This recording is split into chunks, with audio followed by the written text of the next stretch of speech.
Welcome everyone on English Zone channel. Let's talk about unit number 16 History of English Literature of MPTET Grade 1 Mains Examination, जिसमें हम important writers, important eras के related discuss करेंगे जो आपके syllabus में included हैं. Unit 16 है. अभी तक हमने 17, 18, 19 और 20 यूनिट डिस्कस कर लिया है. उसका लिंक आपको मैं एंड स्क्रीन पे दे दूंगी. उन वीडियोस के प्लेलिस्ट होंगे, उसमें आप क्लिक करके वो वॉच आउट कर सकते हो. अब हम 16 नंबर जो हिस्ट्री ऑफ इंग्लिश लिटरेचर से आपका सिलेबस में है इंक्लूडेड है, जिसमें restoration, Elizabethan, romantic, modern and Victorian age से रिलेटेड इंपॉर्टेंट ऑथर्स और उनके इंपॉर्टेंट वर्क्स के बारे में पूछा गया है. तो यहाँ पे हम सबसे पहले इंपॉर्टेंट ऑथर, सबसे पहले एलिजाबेथन एरा से डिस्कस करेंगे, उनके इंपॉर्टेंट वर्क्स को डिस्कस करेंगे. इसके बाद हम इसी क्लास में एमसीक्यूज भी डिस्कस करेंगे.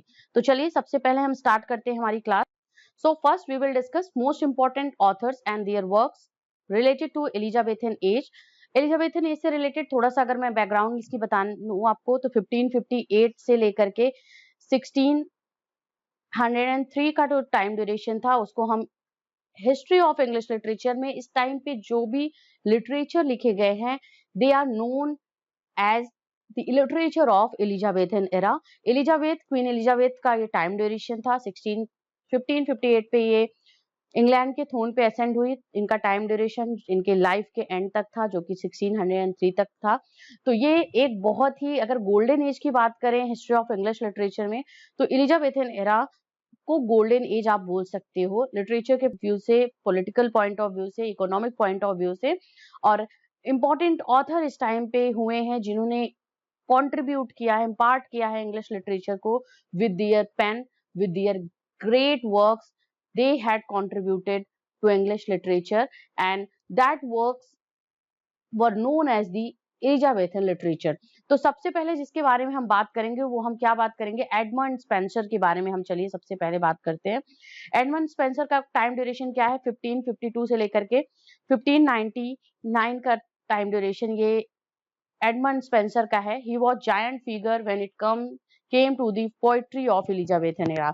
अगर एलिजाबेथन एज की पोइट्री की डिस्कशन करते हैं तो इंपॉर्टेंट ऑथर कौन है, एडमंड स्पेंसर हैं, जिन्होंने एपिक पोयम फेरी क्वीन लिखी है. Two of his most important works included in the major work called the Shepherd's Calendar and his second is the Fairy Queen. 1596 का ये वर्क था, जो कि लिखा किसने है, ये एडमंड स्पेंसर ने लिखा है.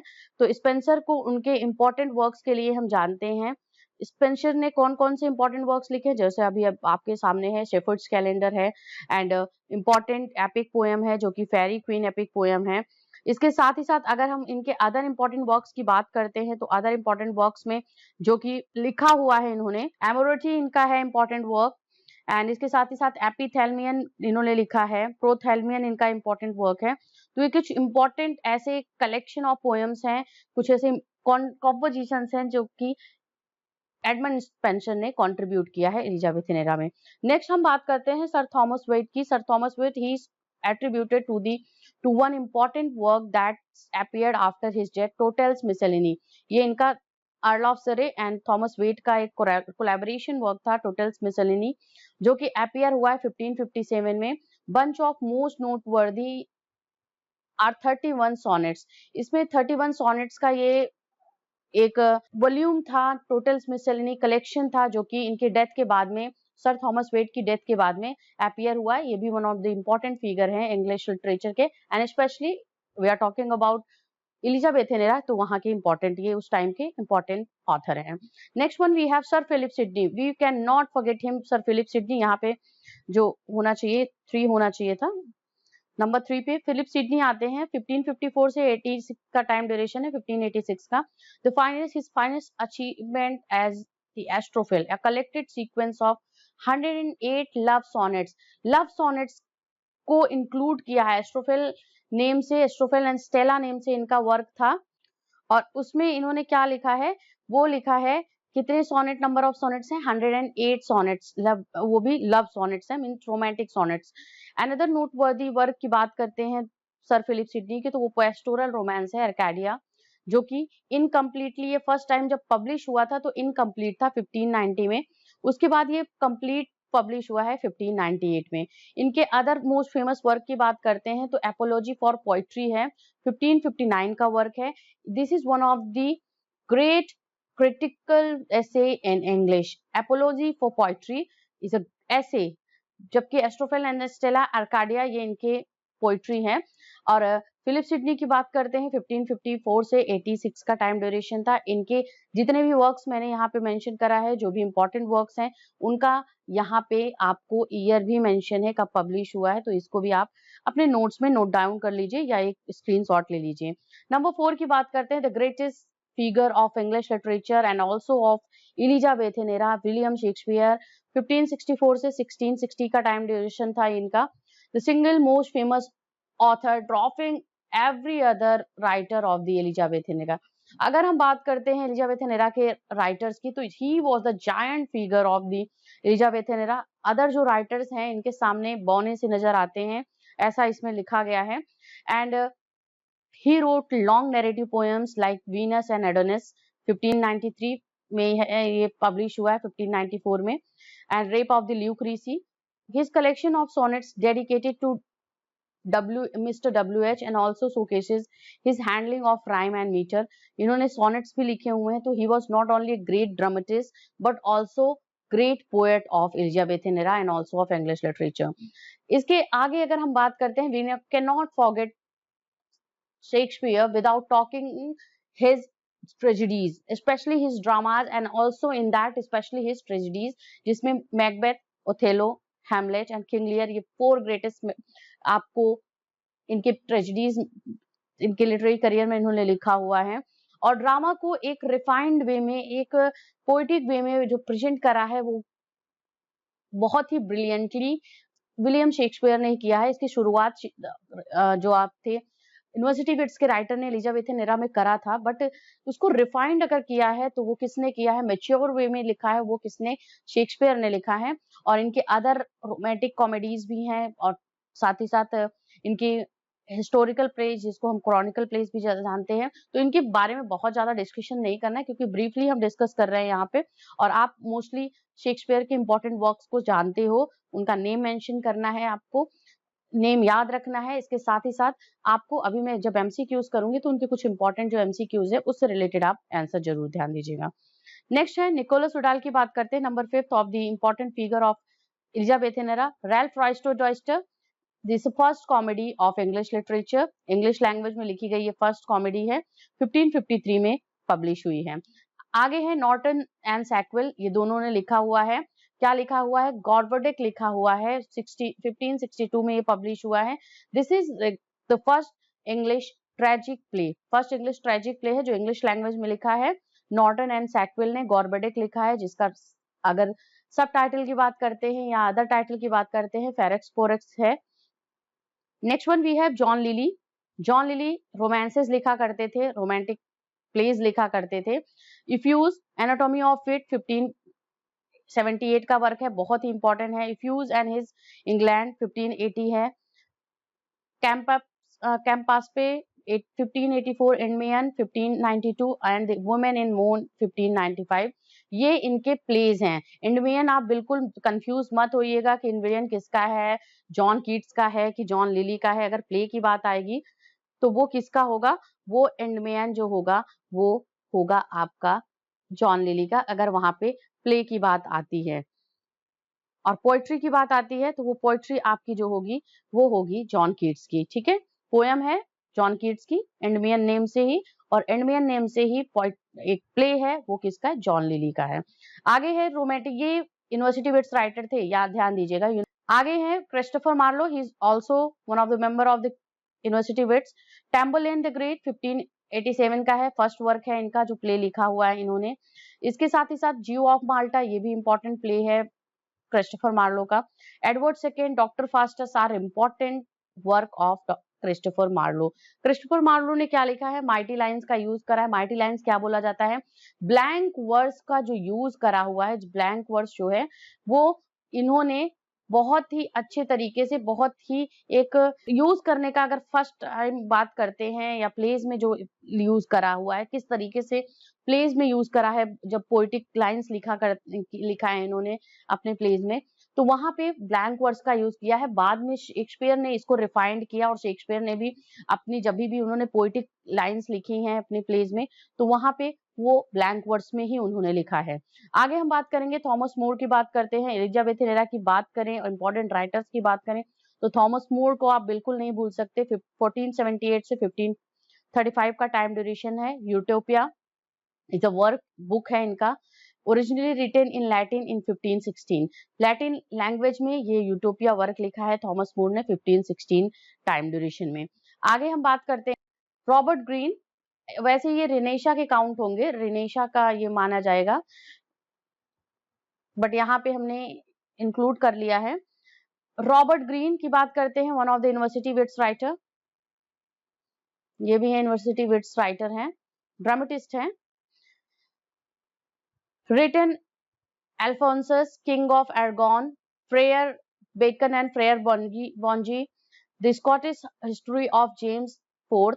Robert Greene आप सभी जानते हो, he was the critic, he was the jealous person जो कि शेक्सपियर से जेलस करते थे, शेक्सपियर के क्रिटिक थे या शेक्सपियर को बिल्कुल भी एडमायर नहीं करते थे। और वो रॉबर्ट ग्रीन है, यूनिवर्सिटी विट्स राइटर हैं और एक इम्पॉर्टेंट फिगर है इंग्लिश लिटरेचर और एलिजाबेथन एरा से। आगे है थॉमस किड की बात करते हैं, he was also one of the university wits writer, university wits dramatist, university wits the Spanish tragedy and Cornelia is the important play of Thomas Kyd. Thomas Kyd की बात करते हैं तो क्या एक तरीके से revenge play, revenge subject matter play इन्होंने लिखा है। और थॉमस किड की स्पेनिश ट्रेजेडी जो है वो फर्स्ट रिवेंज प्ले है। कॉन्सेप्ट ब्लडशेड इन सब चीजों का, रिवेंज का, जिसे हैमलेट जो है, हैमलेट कहीं ना कहीं शेक्सपियर ने जब लिखा है तो वो थॉमस किड की स्पेनिश ट्रेजेडी से ही इंस्पायर होकर के लिखा है। तो रिवेंज प्लेस लिखने का जो श्रेय जाता है वो सबसे पहले किसको जाता है, वो जाता है थॉमस किड को। आगे है नंबर 12 भी है Francis Bacon, one of the important essayist of the prose writer of the Elizabethan era. Francis Bacon 1561 से 1626 का टाइम ड्यूरेशन था। He was natural philosopher, essays लिखा है इन्होंने of studies, of marriage, of friendship, ये इनके कुछ important, of truth, important essays हैं जो कि एसेज में आते हैं। एसेज जब इन्होंने पब्लिश करा था तो फर्स्ट टाइम जो पब्लिश करा है वो 1597 में पब्लिश करा है, उसके बाद इन्होंने 2 टाइम्स और इसको पब्लिश करा है, उसमें अलग अलग एसेज का कलेक्शन था। तो इनके अदर वर्क्स की बात करते हैं, the advancement of learning, Novum Organum is a philosophical work by Francis Bacon, जो कि कब पब्लिश हुआ है, 1620 में पब्लिश हुआ है। History of life and death is a treatise on medicine. इसके साथ ही साथ अनदर आइडियल वर्क की बात करते हैं, न्यू एटलांटिस है जो कि 1627 में रिलीज किया है इन्होंने, ये लिखा पब्लिश करा था। The wisdom of the ancient is a book written by Bacon in 1609 and it is published in Latin language. तो ये Francis Bacon one of the important aphoristic style के लिए जाने जाते हैं। इनका जो लिखने का तरीका था वो एक साइंटिफिक अप्रोच के साथ में इन्होंने अपने वर्क्स को लिखा है। एलिजाबेथन एरा में जो भी एसेज लिखे हैं, जो भी इनका जो कलेक्शन था, फिलोसॉफिकल वर्क का कलेक्शन था, जैसे आप न्यू एटलांटिस की बात कर लो, एडवांसमेंट ऑफ लर्निंग, नोवम ऑर्गेनम की बात कर लो, तो ये सभी वर्क्स जो इन्होंने लिखे हैं ये फिलोसॉफिकल एक सब्जेक्ट मैटर पे फिलोसॉफिकल अप्रोच के साथ में लिखा है, बहुत ही एफोरिस्टिक स्टाइल में लिखा है कि बहुत छोटी में, जैसे आप इनके एसेज को पढ़ोगे तो बहुत छोटी लाइन में ही अपनी बात को कह देते थे और they are very meaningful things, they are very meaningful lines even today regarded in English literature. तो Francis Bacon, Thomas Kyd, Robert Greene, Thomas More की बात करते हैं। थॉमस मोर को हम थोड़ा सा साइडलाइन कर देते हैं क्योंकि ये इसमें बिलोंग नहीं करते, यहाँ पे ये मेंशन हो गया इनका। और इसके साथ ही साथ अगर हम बात करते हैं यहाँ पे स्पेनिश जो अदर यूनिवर्सिटी विट्स राइटर हैं लाइक क्रिस्टोफर मार्लो एंड इसके साथ ही साथ जॉन लिली हैं, Shakespeare, Spenser, Philip Sidney and Norton and Sackville, इसके साथ ही साथ निकोलस उडाल, ये इंपॉर्टेंट फिगर्स हैं जिन्होंने कंट्रीब्यूट किया है इंग्लिश लिटरेचर को with their pen. Next one we have the here questions related to English literature. सबसे पहले क्वेश्चन की बात करते हैं तो Elizabethan age is also called age the age of wisdom, age of golden age, age of enlightenment या age of silver. तो इसका जो आंसर है वो ऑप्शन बी हम यहाँ पे टिक करेंगे, गोल्डन एज, जो मैंने आपको स्टार्टिंग में ही बता दिया है। Number 2, Elizabethan age ends in, किस ईयर में एलिजाबेथ एरा की एंड होती है? वो है option A 1603. Okay, 1603 was the year. 1558 to 1603. उसके बाद हमारा जकोबियन एरा स्टार्ट हो जाता है after that. Next question we have in third question, in Thomas Nashe the unfortunate traveller. देखिए थॉमस नैश भी एक इम्पॉर्टेंट ऑथर है, इम्पॉर्टेंट ड्रामेटिस्ट हैं एलिजाबेथन एरा से. Unfortunate Traveler, the story relates to the life of Chaucer, Raphael, Ronald, Holinshed या है Jack Wilton या Henry second. Option C है करेक्ट. जैक विल्टन की लाइफ से रिलेट करता है ये इनका अनफॉर्चुनेट ट्रेवल. इनके इंपॉर्टेंट फिगर है, इंपॉर्टेंट कैरेक्टर है, यहाँ पे हीरो है अनफॉर्चुनेट ट्रेवलर का, और थॉमस नैश का ये वर्क है. Next one 4 number, Ifuse was the contribution of which Elizabethan prose writer. किस Elizabethan prose writer का ये वर्क है, ड्रामेटिस्ट का वर्क है? That is John Lilly. Option A is the answer, John Lilly. Prose romances लिखा हुआ है इन्होंने. अगला है important question number 5. Arcadia is a prose work of which literary figure? Thomas एक्विल, शेक्सपियर, फिलिप सिडनी या है John Milton? Option B is the answer, sorry option C is the answer यहाँ पे होगा. अर्काडिया सर फिलिप सिडनी का work है. Number 6 we have question, which was the first English example of prose pastoral romance? prose pastoral romance का अगर हम बात करते हैं तो वो कौन सा है, आपको ये बताना है. The Faerie Queene, Arcadia, mirror of magistrate या है आप बात कर लो स्पेनिश ट्रेजेडी की, तो वो है ऑप्शन बी. पेस्टोरल रोमांस की बात करते हैं, प्रोज पेस्टोरल रोमांस, तो वो अर्काडिया है और ये सिडनी ने लिखा हुआ है, फिलिप सिडनी. देखिए थॉमस किट की बात करते हैं तो वो उन्होंने क्या लिखा है, रिवेंज प्लेज कंट्रीब्यूट किया है या उसको इंट्रोड्यूस किया है. प्रोज पेस्टोरल रोमांस की बात करते हैं तो वो फिलिप सिडनी को जाता है उसका क्रेडिट. इसके साथ ही साथ रोमांटिक प्रोज की बात करते हैं, रोमांटिक कॉमेडीज की बात करते हैं तो वो जॉन लिली को जाता है. प्रोज रोमांसेस की बात करते हैं तो वो जॉन लिली को उसका क्रेडिट जाता है. तो ये ऐसे चीजें जो इंट्रोड्यूस की हैं एलिजाबेथन एरा में, और उसपे एक तरीके से बहुत ज्यादा वर्क भी लिखा हुआ है, उसको एक मेन जॉनर समझ करके वो काम किया हुआ है और उसको रिफाइंड किया हुआ है एलिजाबेथन एरा में. तो ऐसे राइटर्स हैं तो उनको उस चीज का क्रेडिट जाता है. नेक्स्ट नंबर 6 के बाद 7 है, beside Arcadia another prose work, Apology for Poetry was written by. Obviously Arcadia जिसने लिखा है उसी ने प्रोज वर्क लिखा है Apology for Poetry and that is Sir Philip Sidney. Number 8 we have Sir Philip Sidney's time period was. अगर Philip Sidney के time period की बात करें तो वो क्या था? बी टाइम ड्यूरेशन है 1554 से 1584. Option B is the answer. तो 1554 में इनका बर्थ हुआ था, 1586 में इनकी डेथ हुई थी. नेक्स्ट क्वेश्चन 9 नंबर क्वेश्चन है, what queen Elizabeth called the sir Philip Sidney? Philip Sidney को एलिजाबेथ ने क्या बोला था, क्या क्या उनको बुलाते थे वो? सर फिलिप सिडनी उनका ऑब्वियसली नाम था, because reputed rank was given to him by British government. तो ये था कि one of the jewels of her crown या one of the jewels of her time या both A and B या option D and none of these. तो option A correct होगा. one of the jewels of her crown मतलब Elizabeth इतना इनको praise करती थी, इतना इनको अप्रिशिएशन देती थी कि उनको फिलिप सिडनी को उन्होंने बोला है कि that he is the person one of the jewels of her crown, of my crown, या कि मेरे जो क्राउन है उसका एक ज्वेल है, एक मोती है, एक जवाहरात है, ये जो फिलिप सिडनी है मेरे मुकुट के एक जवाहरात है. मतलब बहुत बड़ी बात है जो कि एक प्रेज है क्वीन एलिजाबेथ का फिलिप सिडनी के लिए. Next number 10 question, the literary work of Nicholas Udall in the field of Elizabethan drama was. Ralph Roister Doister, Gammer Gurton's Needle या गोरबडिक और फेरेक्स फोरेक्स या नन ऑफ दीज? तो option A है Ralph Roister Doister is the answer. Nicholas Udall comic work है, first English comedy, ये हमने अभी discuss करा था जब हम निकोलस उडाल की बात कर रहे थे. तो रैल्फ रॉयस्टर डॉयस्टर है. Number 11, in which year was Tottel's Miscellany publish? Tottel's Miscellany किस ईयर पब्लिश हुआ है? 1551, 1554, 1557 या 1569? तो option C is the answer, 1557. Tottel miscellany Wyatt and Surrey का वर्क है. नेक्स्ट नंबर क्वेश्चन 11 के बाद 12 है, the course of true love never did run smooth, the line appears in which Shakespearian play. किस शेक्सपियरियन प्ले में आपको ये line देखने को मिलती है? Romeo Juliet, all wells that ends well, या है twelfth night, midsummer night's dream. तो option D is the answer, midsummer night's dream is the correct answer. The course of true love never did run smooth. और यहाँ पे ये है देखिएगा कि शेक्सपियर से रिलेटेड अगर आप देखिए एलिजाबेथ नेरा की बात हो रही है तो Shakespeare is one of the important figure, और इनसे रिलेटेड क्वेश्चन अगर आ सकता है आपका तो आप उसके लिए बी प्रिपेयर्ड। आपको जो भी इम्पोर्टेंट इनके लाइंस हैं, जो भी इन्होंने कोटेशंस लिखे हुए हैं अपने लिटरेचर में, अपने ड्रामाज में, फेमस लाइंस हैं, उसको जरूर याद कर लीजिएगा।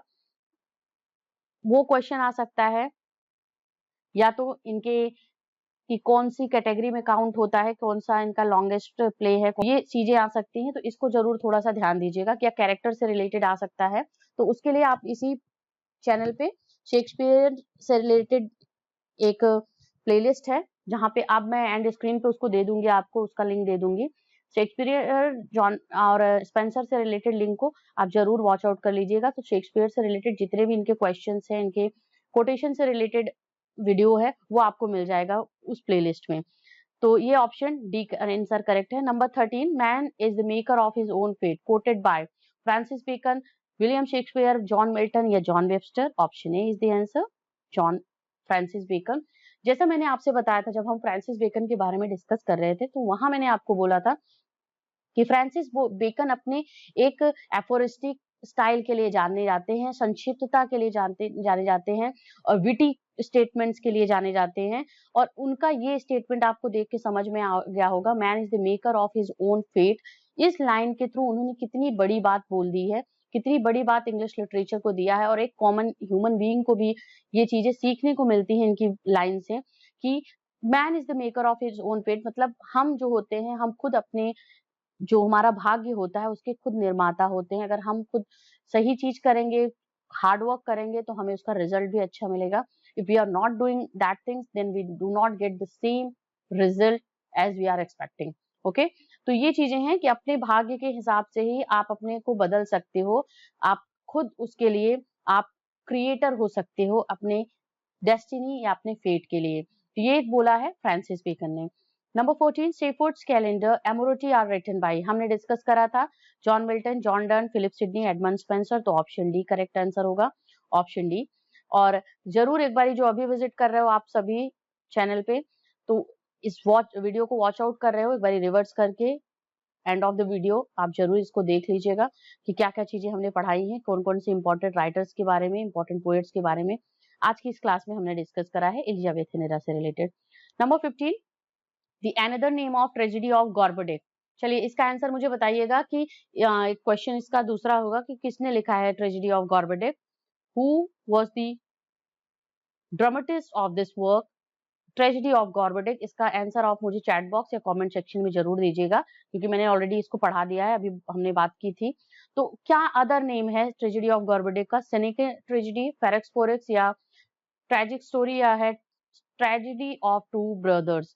तो ऑप्शन बी करेक्ट होगा, फेरेक्स एंड फोरेक्स। देखिए, क्योंकि फेरेक्स एंड फोरेक्स दो कैरेक्टर हैं, दो भाई हैं, तो ये बिल्कुल कंफ्यूज मत होइएगा कि शायद इसका answer tragedy of two brothers हो सकता है, क्योंकि स्टोरी दो ब्रदर्स की है, लेकिन वो टाइटल इसका नहीं है। सब टाइटल की बात करें या अनदर नेम जो है इस प्ले का, वो है Ferrex and Porrex. Next number 16, Thomas More's Utopia was originally written in Greek, Latin, English या फ्रेंच। तो ये क्या है, हमारा लैटिन लैंग्वेज में लिखा गया है। और देखिए, इसको आज की क्लास में हमने थॉमस मोर को इसलिए यहाँ पे इंक्लूड करा था, जो हमने बात की थी कि रेनेशा राइटर थे, बट एलिजाबेथन एज में जो था, इनका जो एक यूटोपिया का जो इंग्लिश में ट्रांसलेशन हुआ है, उसका जो इम्पैक्ट पड़ा है एलिजाबेथन एरा में, तो वो बारे में बात की गई थी इंग्लिश में जब ट्रांसलेट हुआ है। बाकी ये ओरिजिनली जो लिखी गई थी, वो लिखी गई थी लैटिन लैंग्वेज में। अगले क्वेश्चन को देखते हैं। एरकाडिया 1593 इज रिटन बाय, फिर से हमने बात कर ली थी इसकी, वो फिलिप सिडनी है।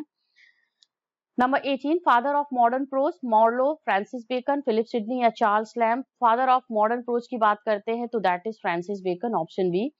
Number 19, Gloriana in the Faerie Queene represents. Gloriana किसको रिप्रेजेंट कर रही है फेरी क्वीन में, जो कि स्पेंसर का वर्क है, वो किसको रिप्रेजेंट कर रही हैं? वो कर रही हैं क्वीन एलिजाबेथ को। Option B is the answer. Okay, Gloriana एक इम्पॉर्टेंट, बहुत ही इम्पोर्टेंट कैरेक्टर है फेरी क्वीन में, जो कि स्पेंसर ने लिखा है। और फेरी क्वीन में जो स्पेंसर ने ग्लोरियाना का कैरेक्टर दिया है वो रिजेंबल किया है ओरिजिनल क्वीन एलिजाबेथ से।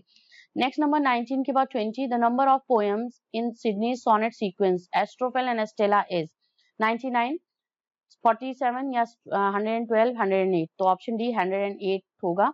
यहाँ पे पूछा जा रहा है कि जो पोएम सीक्वेंस है, सोनेट सीक्वेंस है एस्ट्रोफेल एंड स्टेला, वो उसमें कितनी पोएम्स है, नंबर ऑफ पोएम्स, तो वो है क्या है 108 सोनेट, लव सोनेट्स हैं उसमें। Okay, 21, in which year was Globe theatre build, Globe theatre किस ईयर बिल्ड हुआ है, आपको आंसर देना है। तो option D 1599 is the answer. Next we have which is Shakespeare shortest tragedy, Shakespeare के शॉर्टेस्ट ट्रेजेडी के बारे में पूछा जा रहा है। और इसमें ये क्वेश्चन इसमें बताइएगा 21 में ही कि in which year Globe theatre was burn down. इसका आंसर मुझे कमेंट सेक्शन में आप देना, ये क्वेश्चन रहेगा आप सभी के लिए। तो 2 क्वेश्चन अभी तक हो चुके हैं आपके। 22 की बात कर रहे हैं कि शॉर्टेस्ट ट्रेजेडी इन चारों में कौन सी है, स्पेशली ये चारों ऑप्शंस में हैं, तो आपको इन चारों में ही बताना है। तो वो कौन सी है, देखिए ये 4 ग्रेटेस्ट प्लेज हैं शेक्सपियर के, ट्रेजेडीज हैं शेक्सपियर की। तो इन 4 ग्रेटेस्ट ट्रेजेडीज में से कौन सी शॉर्टेस्ट ट्रेजेडी है, that is option C. Okay, Macbeth. Next question 23, who called Spenser the poet's poet. Important question है, बहुत बार ये एग्जाम में पूछा जाता है आपका, तो कुछ इजी क्वेश्चन भी पूछ सकता है एग्जाम में। तो आंसर है option A. Next 24, utopia was first publish in English in the year, कब पब्लिश हुआ है इंग्लिश लैंग्वेज में, लैटिन लैंग्वेज में लिखा है 1516 में पब्लिश हुआ है, जब लैटिन लैंग्वेज में थॉमस मोर ने लिखा था। लेकिन ये जो इंग्लिश लैंग्वेज में पब्लिश हुआ है, तो ये किस ईयर में हुआ है, आपको उसका आंसर देना है। ऑप्शंस में देख लेती हूँ, वो है ऑप्शन 1551, उसके साथ ही साथ है 1557, 1571 या है 1584। तो इस पे आपको बताना है कि कौन सा आंसर है इसका, तो वो आपका है 1551। ओके, देखिए ये लिखा है 1551 में, देखिए फर्स्ट यहाँ पे हम करेंगे 1551 में इसको पब्लिश करा है, जो कि लिखा था कि वो आ, आपका ट्रांसलेट किया था, किसने ट्रांसलेट भी किया था इसको, ये भी एक क्वेश्चन बन सकता है। ट्रांसलेटर की बात करते हैं इंग्लिश लैंग्वेज में, तो वो आपको मैं बता दे रही हूँ, वो कौन है, Raphe Robinson. Robinson is the answer, Raphe RAPHE और ROBINSON, this is the answer. Next number question है 25th, we have the first work of Thomas Kidd in English literature translated in many European language was। Thomas kid के first work का name बताना है, जो कि English literature में लिखी गई है, और ये कई सारे लैंग्वेजेस में, यूरोपियन लैंग्वेजेस में ये ट्रांसलेट भी हुआ है। तो आंसर की अगर बात करें तो option B is the correct answer, Spanish tragedy. Next question number 26, Duchess of Malfi 1614 is written by. ये देखिए ये थोड़ा सा अनएक्सपेक्टेड क्वेश्चन है, जो कि एलिजाबेथ एरा से नहीं बिलोंग करता है, जैकोबियन एरा से बिलोंग करता है, ये जैकोबियन एज का ये क्वेश्चन होगा, लेकिन इसमें हम आंसर दे देते हैं, ये है हमारा जॉन वेबस्टर का है। Okay, Duchess of Malfi the play, tragic play है जॉन वेबस्टर का। 27, the first play of Christopher Marlowe was tragical history of doctor Faustus या जियो ऑफ माल्टा, टैम्बलेन या है एडवर्ड सेकंड, तो ऑप्शन सी होगा Tamburlaine. Okay, 28, when was Tamburlaine the first play of Marlowe published? Marlowe का जब first play टेम्बरलेन था वो कब पब्लिश हुआ है, 1586, 1587, 1589 या 1598? Answer is 1587। 29, among university wits who introduced the blood and thunder element in drama। Drama में ब्लड एंड थंडर एलिमेंट वो किसने इंट्रोड्यूस किया है, और वो थे university wits writer, one of the university wits writer थे। तो अमंग यूनिवर्सिटी विट्स राइटर कि इन यूनिवर्सिटी विट्स राइटर में से कौन वो था जिसने ब्लड एंड थंडर एलिमेंट को ड्रामा में इंट्रोड्यूस किया था? जॉर्ज पिले, जॉन लिली, थॉमस किड या है क्रिस्टोफर मार्लो? तो ऑप्शन सी करेक्ट होगा, थॉमस किड, रिवेंज प्ले के वे में। ओके, किसमें? Revenge play. और क्या था? Spanish tragedy. नंबर 30 को देख लेते हैं। The most remarkable achievement during the Elizabethan period in English literature was in the field of. अगर हम एलिजाबेथन एज की बात करते हैं तो सबसे इम्पोर्टेंट जो रिमार्केबल अचीवमेंट था इस टाइम पे और इंग्लिश लिटरेचर में किस में उसको मिला हुआ है, मतलब आप जॉनर की बात कर लो, which was the popularized genre, popularized thing, remarkable achievement happen in the field of English literature, और वो था पोइट्री, प्रोज या ड्रामा या फिक्शन? तो obviously that was drama, because university wits writer, इसके साथ साथ हमारे शेक्सपियर, इन सभी ने जिस तरीके से प्लेज लिखे हुए हैं तो एक ना एक एरा कहीं ना कहीं किसी ना किसी स्पेसिफिक जॉनर को ज्यादा डोमिनेट करता है, स्पेसिफिक जॉनर उसको ज्यादा डोमिनेट करता है उस एरा को। जैसे रोमांटिक एज में पोएट्री है, आगे आप विक्टोरियन एज में देखोगे नॉवेल है, न्यू क्लासिकल एज में प्रोज इंपॉर्टेंट था, एंड एलिजाबेथन एरा में ड्रामा इंपॉर्टेंट था और डोमिनेंट जॉनर था over all other genres. And 31st we have Campaspe 1581, Sapho and Phao 1584, Endymion 1591, Midas were the plays written by. देखिए Endymion play से आप समझ जाओगे कि who is the dramatist of this all these mentioned plays, that is option C. Okay, who was that? John Lilly. Option C is the answer. John Lilly ने ये सब चीजें लिखी हुई हैं, एंडमियन एंड मिडास, कंपास्पे, सोहो पोहो, ये प्लेज हैं जो कि इन्होंने लिखा हुआ है। तो ये कुछ इंपॉर्टेंट वर्क्स हमने आज की क्लास में यहाँ पे डिस्कस करा, इंपॉर्टेंट एमसीक्यूज डिस्कस करा एलिजाबेथन एरा से रिलेटेड। आगे हम बात करेंगे रेस्टोरेशन एज से रिलेटेड कुछ इंपॉर्टेंट राइटर्स की, जो कि इंपॉर्टेंट राइटर्स हैं, उनके वर्क के बारे में, और साथ ही साथ उस एरा से रिलेटेड हम इंपॉर्टेंट एमसीक्यूज भी डिस्कस करेंगे हमारे इस चैनल इंग्लिश जोन पे। यहाँ पे आपको शेक्सपियर से रिलेटेड प्लेलिस्ट दिख रहा होगा, उसको जरूर ध्यान दीजिए, इसको क्लिक करिए, ये शेक्सपियर का प्लेलिस्ट है। इसके साथ ही साथ यहाँ पे एमपीटेट का प्लेलिस्ट है, और इम्पोर्टेंट ऑथर के बारे में मैं यहाँ पे दे लेती हूँ। इम्पोर्टेंट ऑथर से रिलेटेड ये हमारा कर लेते हैं यहाँ पे, स्पेंसर को हटा के। Important author of English literature, इस नेम से यहाँ पे प्लेलिस्ट है हमारा, इसको जरूर आउट कर लीजिएगा। इसमें आपके सभी जितने भी इंग्लिश लिटरेचर में एजेस हैं उनके रिलेटेड ऑथर्स को इस प्लेलिस्ट में इंक्लूड किया गया है, तो आपको वो बेनिफिशियल ज्यादा होगा। इसको जल्दी से वॉच आउट कर लीजिए, आपके पास टाइम भी कम है प्रिपरेशन का। एंड मिलते हैं आप सभी से हम नेक्स्ट क्लास में। Till then keep watching English zone. Thank you for being here on this channel.